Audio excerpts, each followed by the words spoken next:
June 27ஆம் தேதி குளோட்டன் நகரிலே Swiss அரினாவிலே என்னுடைய இசை நிகழ்ச்சி நடக்கவிருக்கிறது. Be there and we are all waiting to see you all. Sun Travels வடமாகாணத்தில் சட்டபூர்வமான அனுமதியுடன் இயங்குகின்ற visa consultants and ticket agent. உங்கள் பெறுமதியான கடவுச்சீட்டுகள், ஆவணங்கள் போன்றவற்றுக்கு பாதுகாப்பான அனுமதி பெற்ற நிறுவனம் சன் டிராவல்ஸ்.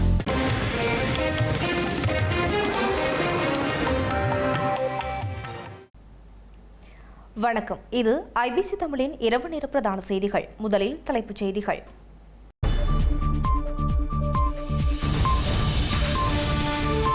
வட்டுக்கோட்டை எழுச்சி மாநாடு, சமகால அரசியல் சவால்கள் குறித்து விரிவான ஆய்வு.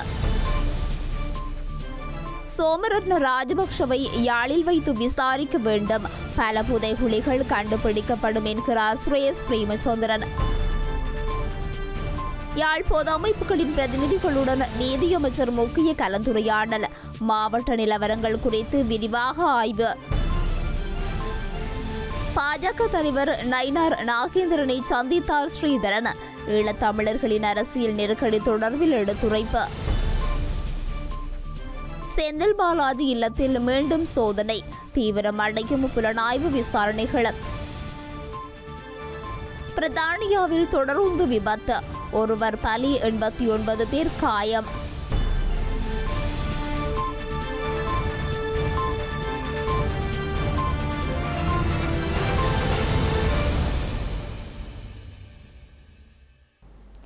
இனி விரிவான செய்திகள். வரலாற்று சிறப்புமிக்க வட்டுக்கோட்டை தீர்மானத்தின் நினைவாகவும் தமிழ் மக்களின் அரசியல் அபிலாஷைகளை வலியுறுத்தியும் ஏற்பாடு செய்யப்பட்டுள்ள வட்டுக்கோட்டை எழுச்சி மாநாடு இன்றைய தினம் யாழ்ப்பாணம் தந்தை செல்வா கலையரங்கில் இடம்பெற்றுள்ளது. தமிழ் மக்களின் சுயநிர்ணய உரிமை, தாயக கோட்பாடு மற்றும் சமகால அரசியல் சவால்கள் குறித்து இந்த மாநாட்டில் விரிவாக ஆராயப்பட்டுள்ளது. இந்த நிலையில் இன்று நடைபெற்ற இந்த மாநாட்டுக்காக பிரித்தானியாவின் தமிழர்களுக்கான அனைத்து கட்சி நாடாளுமன்ற குழுவின் தலைவரான சிவோன் மெக்டோனா ஒரு வாழ்த்துச் செய்தியை வெளியிட்டுள்ளார். இலங்கையில் ஈழத்தமிழர்களின் அரசியல் உரிமைகள் உறுதிப்படுத்தப்பட வேண்டும் என்பது உட்பட பல விடயங்களை அவர் இந்த செய்தியில் குறிப்பிட்டுள்ளார். Vanakkam. 50 years ago at Vadakodai, the Tamil people made a democratic declaration to the world. They said, "We are a nation, we have a homeland, and we have the right to determine our own future." 50 years on, that declaration still hasn't been fulfilled.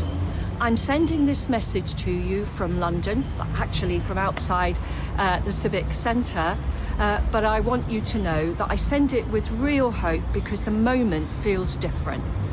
Sri Lanka now has a government with a parliamentary supermajority. The economic crisis has forced a political reckoning that couldn't be avoided. The international community is watching closely. The conditions for genuine change actually exist. The question is now whether the Tamil people will get to shape the change themselves, or whether once again it will happen around them instead of with them. That's exactly why this event matters so much. For too long, Tamil political energy has been scattered across parties, across countries, across generations of the diaspora. This event is about bringing that together. As a parliamentarian here in the UK, I know from experience that in any negotiation, unity is everything. Colombo has always known that too. A divided Tamil position is a weaker one. A united position changes everything. I may be thousands of miles away, but the British Tamil community I represent has never been distanced from this cause. They have campaigned, organised and kept the struggle alive for 50 years through governments of every colour. So it's right that I add my voice and theirs to yours today. I am proud to stand with you and to everyone gathered in the Northeast today. Your unity is your strength and it is being watched and supported far beyond these shores. Krishanthi Kumaraswamy படுகொலை மற்றும் செம்மணி மனித புதைகுழி வழக்கில் தண்டனை பெற்ற முன்னாள் ராணுவ வீரரான சோமரத்ன ராஜபக்சவை யாழ்ப்பாணம் அழைத்து வந்து விசாரணை மேற்கொள்ள வேண்டும் என முன்னாள் நாடாளுமன்ற உறுப்பினர் சுரேஷ் பிரேமச்சந்திரன் தெரிவித்துள்ளார். யாழ்ப்பாணத்தில் செம்மணி போன்று பல்வேறு மனித புதைகுழிகளை கண்டுபிடிக்க இந்த நடவடிக்கை சரியாக இருக்கும் எனவும் குறிப்பிட்டுள்ளார். குறிப்பாக தற்போதைய அனுர அரசாங்கத்தினால் மனித புதைகுழிக்கான சரியான தீர்வை வழங்க முடியாது எனவும் சர்வதேச விசாரணையே நீதியை பெற்றுக் கொடுக்கும் எனவும் யாழில் இடம்பெற்ற ஊடக சந்திப்பில் அவர் குறிப்பிட்டுள்ளார். இந்த செம்மணி பிரதேசத்தில் தாங்கள் வெறுமனே ஒரு கருவிகள் மாத்திரம்தான். நாங்கள் அங்கு எங்களுக்கு ஒரு சென்ட்ரி பாயிண்ட் பார்க்குற ஆட்களாகத்தான் நாங்கள் இருந்தோம். ஆனால் பல நூறு பேர் அவருக்கு மேல் மட்டத்தில் உள்ளவர்களால் கைது செய்யப்பட்டு இவர்களை புதைக்கும்படி கொண்டு வந்து சடலங்களை அங்கு கொடுத்ததாக அவர் பல சந்தர்ப்பங்களில் கூறியிருக்கிறார். ஆகவே இப்பொழுது ஒரு முக்கியமான விடயம் வெறுமனே செம்மணி மயானத்துக்குள் இப்பொழுது கண்டுபிடித்த சடலங்கள் மாத்திரமல்ல, இன்னும் பல இடங்களில் இந்த புதைகுழிகள் இருக்கலாம் என்பது ஒரு முக்கியமான விடயம். ஆகவே இப்பொழுது இதனை செய்து கொண்டிருக்கக்கூடியவர்களோ இந்த அரசாங்கம் முக்கியமாக அல்லது மனித உரிமை அமைப்புகள் முக்கியமாக இந்த சோமவன்ச ராஜபக்ச என்று சொல்லி இப்பொழுது சிறைச்சாலையில் இருக்கக்கூடிய இந்த தூக்கு தண்டனை கைதியை அவரை யாழ்ப்பாணம் வரவழைத்து எங்கெங்கெல்லாம் இந்த புதைகுழிகள் இருக்கிறது, அவருக்கு தெரிந்த புதைகுழிகள் எங்கே, அவர் கொழும்புத்துறையில் இருக்கிறது என்று சொல்லியிருக்கிறார், அரியாலையில் இருப்பதாக சொல்லியிருக்கிறார், செம்பனையில் இருப்பதாக சொல்லியிருக்கிறார். ஆகவே இவற்றை கண்டுபிடிப்பதற்கான வழிமுறைகள் இருக்கிறது.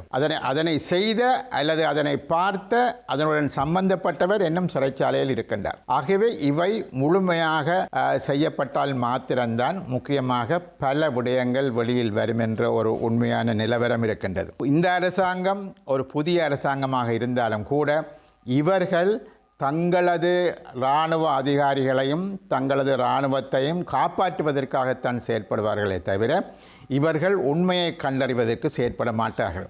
இவர்கள் எதிர்க்கட்சியில் இருந்த பொழுது இராணுவத்திற்காக ஆட்களை சேர்த்து கொடுத்து தமிழ் மக்களினுடைய விடுதலை போராட்டத்திற்கு எதிராக செயற்பட்டவர்கள் என்பதுதான் இப்பொழுது ஆளுந்தரப்பில் இருக்கக்கூடியவர்கள். ஆகவே இவர்கள் செம்மணி புதைகுழி விவகாரம் தொடர்பாக மக்களுக்கு ஒரு நீதியை பெற்றுக் கொடுப்பார்கள் என்று நிச்சயமாக எதிர்பார்க்க முடியாது. ஆகவே அந்த நீதியை பெற்றுக் கொடுக்க வேண்டுமாக இருந்தால் அதற்கான முதலாவது விடயம் அதற்கான தொழில்நுட்பம் டெக்னாலஜி இலங்கையில் இருக்கிறதா என்று சொன்னால் நிச்சயமாக இல்லை. இது எப்பொழுது தாக்கப்பட்டது, இது எத்தனை வருஷத்துக்கு முற்பட்டது, ஆகவே இதில் இருக்கக்கூடிய அடையாளங்களை வைத்துக்கொண்டு இது எவ்வாறு கண்டுபிடிப்பது போன்ற பல விஷயங்களை செய்வதற்கான அந்த டெக்னாலஜி என்பது இலங்கையினுடைய வசம் இல்லை. ஆகவே சரியான ஒரு நீதியை தீர்வை நோக்கி போக வேண்டுமாக இருந்தால் அதற்கான ஒரு சர்வதேச விசாரணையை நாங்கள் பெற்றுக்கொள்ள வேண்டும். அந்த சர்வதேச விசாரணைக்கு இலங்கை அரசாங்கம் சம்மதம் தெரிவித்து சரியான ஒரு விசாரணை குழுவை அது இலங்கையில் இருக்கக்கூடிய ஆட்களை உட்படுத்த முடியுமாக இருந்தால் அவரையும் உட்படுத்தி ஒரு சர்வதேச விசாரணையாக இது அமைவதனூடாக மாத்திரம்தான் காணாமல் போனவர்கள் அல்லது தங்களது குழந்தை பிள்ளைகளுக்கு அல்லது தங்களது உற்றார் உறவினருக்கு என்ன நடந்தது என்று தெரியாதவர்களுக்கு குறைந்தபட்ச ஒரு விசாரணையை ஒரு நீதியை பெற்றுக் கொடுக்க முடியும் என்பது மாத்திரமல்லாமல் இவை எதிர்காலத்தில் நடக்காமல் இருப்பதற்கான வழிமுறைகளையும் கண்டறிய முடியும். யாழ்ப்பாண மாவட்ட பொது அமைப்புகளின் பிரதிநிதிகளுக்கும் நீதி அமைச்சர் ஹர்சன நாணயக்காரவுக்கும் இடையிலான முக்கிய கலந்துரையாடல் ஒன்று யாழ் மாவட்ட செயலகத்தில் இன்று நடைபெற்றுள்ளது. இந்த சந்திப்பில் மாவட்டத்தில் தற்போதைய நிலவரங்கள் மற்றும் பொது அமைப்புகளின் கோரிக்கைகள் குறித்து விரிவாக ஆராயப்பட்டுள்ளது. குறித்த சந்திப்பில் அமைச்சர் ராமலிங்கம் சந்திரசேகர், நாடாளுமன்ற உறுப்பினர்களான கருணைநாதன், இளம்குமரன், ஸ்ரீ பவானந்தராஜா ஆகியோரும் பொது அமைப்புகளின் பிரதிநிதிகள் என பலரும் கலந்து கொண்டிருந்தனர். பொது அமைப்புகளின் பிரதிநிதிகள் பிரதேச ரீதியிலான கோரிக்கைகளையும் அமைச்சரின் கவனத்திற்கு கொண்டு சென்றனர். இந்தியாவுக்கு விஜயம் மேற்கொண்டுள்ள இலங்கை தமிழரசு கட்சியின் நாடாளுமன்ற உறுப்பினர் சிவஞானம் ஸ்ரீதரன் பாரதிய ஜனதா கட்சியின் தமிழ்நாடு மாநில தலைவர் நயினார் நாகேந்திரனை நேற்றைய தினம் நேரில் சந்தித்து கலந்துரையாடியுள்ளார். இந்த சந்திப்பின் போது தாயகத்தில் தமிழ் மக்கள் எதிர்கொள்ளும் சமகால அரசியல் மற்றும் வாழ்வாதார பிரச்சினைகள் குறித்து விரிவாக ஆராயப்பட்டுள்ளது. தமிழர்களின் பூர்வீக இந்து ஆலயங்கள் இடிக்கப்பட்டு அந்த இடங்களில் திட்டமிட்ட முறையில் பௌத்த விகாரைகள் அமைக்கப்படுகின்றமை மற்றும் செம்மணி மனித புதைகுழியில் தற்போது தோண்டப்பட்டு வரும் எலும்புக்கூட்டு தொகுதிகள் உள்ளிட்ட விடயங்கள் சுட்டிக்காட்டப்பட்டதோடு தமிழ் மக்கள் மீது நிகழ்த்தப்பட்ட இனப்படுகொலைகளுக்கான நீதியை நிலைநாட்டுவது தொடர்பிலும் விரிவாக கலந்துரையாடப்பட்டுள்ளது. அத்துடன் ஈழத் தமிழர்களுக்கான நிரந்தர அரசியல் தீர்வு மற்றும் தமிழ் மக்களின் அரசியல் அபிலாஷைகள் தொடர்பிலும் இரு தரப்பிற்கும் இடையில் ஆழமான கருத்து பரிமாற்றங்கள் இடம்பெற்றன. இத்தகைய சந்திப்புகளையும் ஆலோசனைகளையும் தொடர்ச்சியாக முன்னெடுத்துச் செல்வது குறித்து இதன்போது இணக்கம் காணப்பட்டதுடன் நாடாளுமன்ற உறுப்பினருக்கு மதிய உணவு உபசரிப்பும் வழங்கப்பட்டுள்ளது. தமிழ் மக்களின் அரசியல் விவகாரங்களில் 50 ஆண்டு கால நீண்ட அனுபவம் மிக்க மூத்த தலைவரான KS ராதாகிருஷ்ணன் பாரதிய ஜனதா கட்சியின் தமிழ்நாடு மாநில செயலாளர் மற்றும் கட்சியின் முக்கிய பிரமுகர்கள் பலரும் கலந்து கொண்டமை குறிப்பிடத்தக்கது. இலங்கையில் ஆசனப்பட்டி சட்டம் இன்று முதல் நடைமுறைப்படுத்தப்படுவதாக வீதி பாதுகாப்பு தொடர்பான தேசிய சபை தெரிவித்துள்ளது. வாகனங்களை செலுத்தும் போது ஆசனப்பட்டி அணிவது கட்டாயமாக்கப்பட்டுள்ளதுடன் அதிவேக நெடுஞ்சாலைகளில் பயணிக்கும் வாகனங்களில் உள்ள அனைத்து பயணிகளும் ஆசனப்பட்டி அணிந்திருக்க வேண்டும் என அறிவுறுத்தப்பட்டுள்ளது. வாகனங்களில் முன் மற்றும் பின் இருக்கை பயணிகள் இருவரும் ஆசனப்பட்டிகள் அணிவதை கட்டாயமாக்க அரசு நடவடிக்கை எடுத்துள்ளது. இந்த சட்டத்தை நடைமுறைப்படுத்துவதற்காக வழங்கப்பட்டிருந்த சலுகை காலம் நேற்றுடன் நிறைவடைந்த நிலையில் இன்று முதல் கட்டாயமாக்கப்பட்டுள்ளது. அதே நேரத்தில் சாதாரண வீதிகளில் பயணிக்கும் வாகனங்களின் சாரதியும் முன்னிருக்கைகளில் பயணிக்கும் மற்ற பயணியும் ஆசனப்பட்டி அணிவது கட்டாயமாகும். அதேவேளை அதிவேக நெடுஞ்சாலைகளில் பயணிக்கும் வாகனங்களின் சாரதி உள்ளிட்ட அனைத்து பயணிகளும் ஆசனப்பட்டி அணிவது கட்டாயமாக்கப்பட்டுள்ளது. வடக்கு மாகாணத்தின் வளங்களை சரியான முறையில் பயன்படுத்தி அதற்கான வசதிகளை ஏற்படுத்துவதனூடாக நாட்டில் மொத்த உள்நாட்டு உற்பத்திக்கு வடக்கு மாகாணத்தின் பங்களிப்பை 10% மேல் அதிகரிக்க முடியும் என வடக்கு மாகாண ஆளுநர் வேதநாயகன் தெரிவித்துள்ளார். யாழில் இடம்பெற்ற நிகழ்வொன்றில் இவ்வாறு குறிப்பிட்டுள்ளார். இலங்கை கனடா வர்த்தக சம்மேளனத்தின் ஏற்பாட்டில் சிறிய மற்றும் நடுத்தர தொழில் முயற்சியாளர்களை கௌரவிக்கும் 2வது வர்த்தக சிறப்பு விருதுகளும் வழங்கும் நிகழ்வு யாழ்ப்பாணத்தில் தனியார் விடுதியில் நேற்றைய தினம் சிறப்பாக நடைபெற்றது. வரலாற்று ரீதியாக வடக்கு மாகாணம் இலங்கையின் பொருளாதார மையமாக திகழ்ந்துள்ளது எனவும் அந்த பெருமையை மீண்டும் கட்டியெழுப்ப வேண்டிய பொறுப்பு அனைவருக்கும் உள்ளது எனவும் இதன்போது வடக்கு மாகாண ஆளுநர் வேதநாயகன் தெரிவித்துள்ளார். மாகாணத்தை எடுத்துக்கொண்டால் விவசாயம் மற்றும் கடற்றொழில் 2 பிரதான துறைகளிலும் மிகப்பெரிய அளவிலான உற்பத்திகள் காணப்படுகின்றன எனவும் ஆயினும் அந்த உற்பத்திகளை 17 வசதிகள் மற்றும் குளிரூட்டப்பட்ட களஞ்சிய சாலைகள் மாகாணத்தில் போதுமான அளவு இல்லாதமையாலும் ஒரு பின்னடைவாக உள்ளதாக சுட்டிக்காட்டியுள்ளார். அவ்வாறான காரணங்களினால் நெல் மற்றும் வெங்காய செய்கைகளிலும் ஈடுபடும் விவசாயிகள் தமது உற்பத்திகளுக்குரிய விலைகளை பெற முடியாமலும் அவற்றை சந்தைப்படுத்துவதிலும் பல்வேறு சவால்களையும் தொடர்ச்சியாக எதிர்கொள்கின்றனர் எனவும் குறிப்பிட்டுள்ளார். இவ்வாறான தடைகளை தாண்டி எமது 50க்கும் மேற்பட்ட தொழில் முயற்சியாளர்களை அடையாளம் கண்டு அவர்களின் உற்பத்திகளை சர்வதேச ஏற்றுமதி சந்தைக்கு கொண்டு செல்வதற்கு இலங்கை கனடா வர்த்தக சம்மேளனம் வழங்கி வரும் ஆதரவும் பங்களிப்பு மிகவும் பாராட்டத்தக்கது எனவும் ஆளுநர் வேதநாயகன் தெரிவித்துள்ளார். உலகளாவிய எரிபொருள் விநியோக அழுத்தங்கள் மற்றும் தேவையின் அடிப்படையில் கடந்த மார்ச் மாதத்தில் மீண்டும் கட்டாயமாக்கப்பட்ட இந்த QR குறியீட்டு முறையை நீக்குவது குறித்து ஆராயப்பட்டு வருவதாக இலங்கை பெட்ரோலிய கூட்டுத்தாபனம் தெரிவித்துள்ளது. எரிபொருள் விநியோகத்தின் போது தற்போது பயன்படுத்தப்படும் QR குறியீட்டு முறை நீக்கப்படுவது தொடர்பாக தொடர்ந்து ஆராயப்பட்டு வருவதாக இலங்கை பெட்ரோலிய கூட்டுத்தாபனம் தெரிவித்துள்ளது. உலக சந்தையில் எரிபொருள் விலை அதிகரித்த அளவிற்கு இணையாக உள்ளூர் சந்தையில் விலை குறையவில்லை எனவும் இலங்கை பெட்ரோலிய கூட்டுத்தாபனத்தின் தலைவர் DJ ராஜகருணா குறிப்பிட்டுள்ளார். அத்துடன் தற்போது எரிபொருளை கொள்வனவு செய்வதற்கு எந்தவிதமான தடைகளும் இல்லை எனவும் அவர் தெளிவுபடுத்தியுள்ளார். எரிபொருள் விநியோக முறைமையை மேலும் எளிமைப்படுத்தும் நோக்கில் QR முறைமை தொடருமா அல்லது மாற்றப்படுமா என்பது குறித்து அதிகாரிகள் மேலதிக ஆய்வுகளை மேற்கொண்டு வருவதாகவும் அவர் குறிப்பிட்டுள்ளார். உலக சந்தையில் விலை குறைந்தாலும் உடனடியாக எரிபொருள் விலையை குறைக்க முடியாது என பிரதமர் ஹர்னி அமரசூரிய தெரிவித்துள்ளார். மகாநாயக்க தேர்தலை சந்தித்து ஆசி பெற்ற பின்னர் ஊடகங்களுக்கு கருத்து வெளியிட்ட போதே அவர் இதனை குறிப்பிட்டுள்ளார். உலக சந்தையில் எரிபொருள் விலை குறைந்துள்ள போதிலும் இலங்கையில் உடனடியாக எரிபொருள் விலையை குறைக்க முடியாது என ஸ்ரீலங்கா பிரதமர் ஹர்னி அமரசூரிய தெரிவித்துள்ளார். தற்போது சந்தையில் உள்ள எரிபொருள் அதிக விலை கொடுத்து வாங்கப்பட்டதுடன் அதன் சுமையின் ஒரு பகுதியை அரசாங்கமே ஏற்றுக்கொண்டுள்ளது எனவும் அவர் குறிப்பிட்டுள்ளார். உண்மையான கணக்கீட்டின்படி 1 லிட்டர் எரிபொருள் 700 ரூபாவுக்கும் அதிகமாக விற்பனை செய்யப்பட வேண்டும் எனவும் எனினும் அரசாங்கத்தின் நிவாரணம் காரணமாகவே அதனை 400 ரூபாவுக்கு வழங்க முடிகின்றது எனவும் அவர் குறிப்பிட்டுள்ளார். சாத்தியமான முதல் சந்தர்ப்பத்திலேயே விலை குறைப்பின் பலனை மக்களுக்கு வழங்குவோம் எனவும் அவர் குறிப்பிட்டார். அரசாங்கம் அரசியல் பழிவாங்கல்களில் ஈடுபடுவதாக எதிர்க்கட்சிகள் சுமத்தும் குற்றச்சாட்டுகளையும் அவர் முற்றாக நிராகரித்துள்ளார். இலங்கையில் சட்டம் மட்டுமே நிலைநாட்டப்படுவதாகவும் குற்றம் செய்தவர்களுக்கு எதிராக சட்டம் தன் கடமையை செய்யும் போது அதனை மூடிமறைக்க எதிர்க்கட்சியினர் அரசியல் பழிவாங்கல் என்ற ஆயுதத்தை பயன்படுத்துவதாகவும் அவர் குற்றம் சுமத்தியுள்ளார். ஸ்ரீலங்கா வனஜீவராசிகள் பாதுகாப்பு திட்டத்தை வலுப்படுத்துவதாக மேற்கொள்ளப்படும் புதிய உள்வாங்கலின் போது தற்போது சேவையாற்றி வரும் அதிகாரிகளின் பதவிக்கோ அல்லது சம்பளத்துக்கோ எவ்வித பாதிப்பும் ஏற்படக்கூடாது என ஸ்ரீலங்கா எதிர்க்கட்சித் தலைவர் சஜித் பிரேமதாச தெரிவித்துள்ளார். கொழும்பில் உள்ள எதிர்க்கட்சி தலைவர் அலுவலகத்தில் வனஜீவராசிகள் துறைசார் உத்தியோகஸ்தருடன் நடைபெற்ற விசேட கலந்துரையாடலின் போதே அவர் இதனை வலியுறுத்தியுள்ளார். வன ஜீவராசிகள் துறையை வலுப்படுத்த 5000 சிவில் பாதுகாப்பு உத்தியோகத்தர்களும் 3500 பல்நோக்கு ஊழியர்களும் குறித்த சேவையில் இணைத்துக் கொள்ளப்பட உள்ளனர். மனிதவளம் அதிகரிப்பதன் மூலம் வன ஜீவராசிகள் பாதுகாப்பு பணிகளை மிகவும் திறம்பட செய்ய முடியும் எனவும் இந்த புதிய நியமனங்கள் ஏற்கனவே உள்ள ஊழியர்களுக்கு பாதகமாக அமையக்கூடாது எனவும் ஸ்ரீலங்கா எதிர்க்கட்சித் தலைவர் தெரிவித்துள்ளார். சட்டத்திற்குட்பட்டு இதுவரை சிறந்த சேவையை ஆற்றிய மற்றும் ஆற்றி வருகின்ற 800 அதிகாரிகளின் பதவிகள் மற்றும் சம்பள விகிதங்கள் காரணம் கொண்டும் பாதிக்கப்படக்கூடாது எனவும் அவர் தெரிவித்துள்ளார். சிவில் பாதுகாப்புத் துறையைச் சேர்ந்தவர்களை உள்வாங்கும் போது தற்போதைய கள உதவியாளர்களின் உரிமைகள் முழுமையாக பாதுகாக்கப்பட வேண்டும் எனவும் சஜித் பிரேமதாச சுட்டிக்காட்டினார். இதற்கென முறையான பதவி நிலைகள், நிர்வாக ஒழுங்கு மற்றும் சரியான சம்பள விகிதங்கள் உருவாக்கப்பட வேண்டியதன் அவசியத்தையும் அவர் வலியுறுத்தியுள்ளார். திமுக முன்னாள் அமைச்சர் செந்தில் பாலாஜியின் சென்னை இல்லத்தில் காவல்துறையினர் சென்று திடீர் சோதனை நடவடிக்கைகளையும் விசாரணைகளையும் முன்னெடுத்துள்ளனர். அதிமுக ஆட்சிக் காலத்தில் போக்குவரத்து துறை அமைச்சராக இருந்தபோது வேலை வாங்கித் தருவதாக கூறி பண மோசடி செய்ததாக செந்தில் பாலாஜி மற்றும் அவரது சகோதரர் அசோக்குமார் உள்ளிட்டோர் மீது குற்றச்சாட்டுகள் உள்ளன. இந்த சட்டவிரோத பண பரிமாற்ற வழக்கில் அமலாக்கத்துறை மற்றும் மத்திய புலனாய்வு விசாரணைகள் ஏற்கனவே தீவிரமடைந்துள்ளன.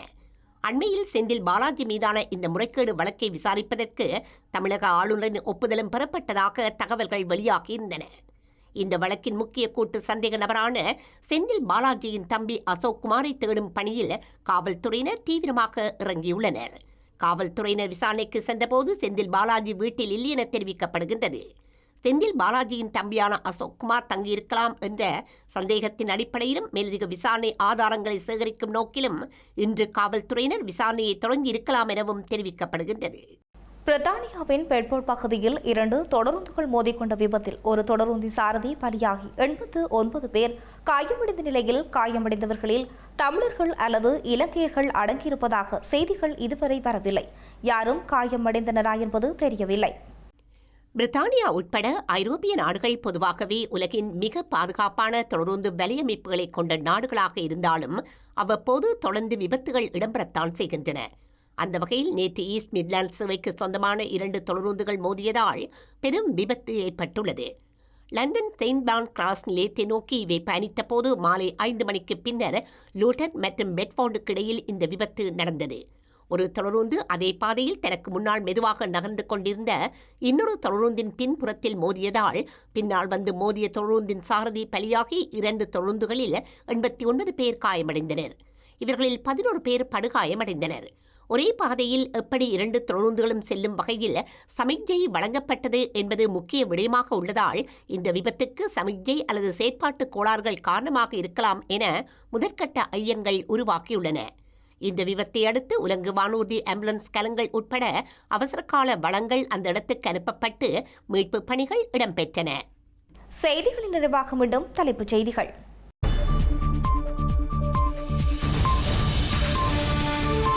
வட்டுக்கோட்டை எழுச்சி மாநாடு சமகால அரசியல் சவால்கள் குறித்து விரிவான ஆய்வு. சோமரத்ன ராஜபக்ஷவை யாழில் வைத்து விசாரிக்க வேண்டும். பல புதைகுழிகள் கண்டுபிடிக்கப்படும் என்கிறார் சுரேஷ் பிரேமச்சந்திரன். யாழ் பொது அமைப்புகளின் பிரதிநிதிகளுடன் நீதியமைச்சர் முக்கிய கலந்துரையாடல். மாவட்ட நிலவரங்கள் குறித்து விரிவாக ஆய்வு. பாஜக தலைவர் நயினார் நாகேந்திரனை சந்தித்தார் ஸ்ரீதரன். ஈழத்தமிழர்களின் அரசியல் நெருக்கடி தொடர்பில் எடுத்துரைப்பு. செந்தில் பாலாஜி இல்லத்தில் மீண்டும் சோதனை. தீவிரமடையும் புலனாய்வு விசாரணைகள். பிரித்தானியாவில் தொடருந்து விபத்து. ஒருவர் பலி, 89 பேர் காயம்.